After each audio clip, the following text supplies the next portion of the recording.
Menteri Sekretaris Negara Pratikno mengungkap Presiden Joko Widodo telah menerima surat pengunduran diri Kepala Otorita IKN dan Wakil Kepala Otorita IKN. Presiden pun hari ini menandatangani kepres pemberhentian Bambang dan Doni sebagai Kepala dan Wakil Kepala Otorita IKN. Pratikno tidak menjelaskan alasan pengunduran diri Bambang dan Doni. Nah, pada hari ini telah terbit keputusan Presiden tentang pemberhentian dengan hormat Bapak Bambang Susantono sebagai Kepala Otorita IKN dan juga Bapak Doni Rahayu sebagai Wakil Kepala Otorita IKN, disertai ucapan terima kasih atas pengabdian beliau-beliau. Dengan mundurnya Bambang dan Doni, Jokowi mengangkat Menteri PUPR Basuki Hadi Mulyono sebagai PLT Kepala Otorita IKN. Selain itu, Wakil Menteri Agraria dan Tata Ruang Raja Juli Antoni diangkat sebagai PLT Wakil Kepala Otorita IKN. Presiden berharap Basuki dan Raja Juli menjamin percepatan pembangunan IKN. Mengangkat Menteri PUPR Pak Basuki sebagai PLT Kepala Otorita IKN dan juga mengangkat Wakil Menteri ATR, Wakil Kepala BPN sebagai Wakil Otorita IKN.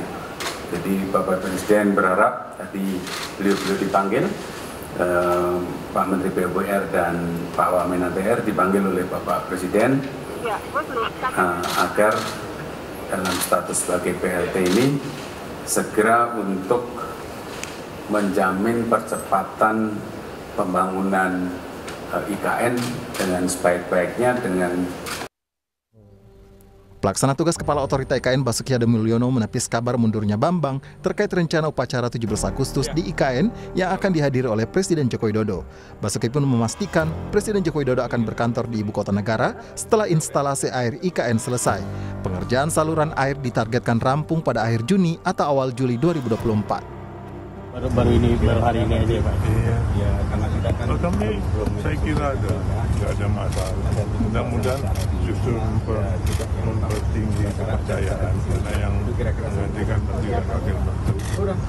Pak, berarti untuk rencana Presiden berkantor di IKN Juli akan tetap on schedule Pak? Insya Allah kalau akhirnya masuk Juli ini akan masuk.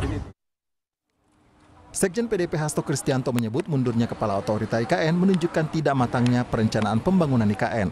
Hasto menyebut tidak adanya ruang perencanaan yang matang menyebabkan beban kerja bagi pejabat di IKN terlalu berat. Sehingga mundurnya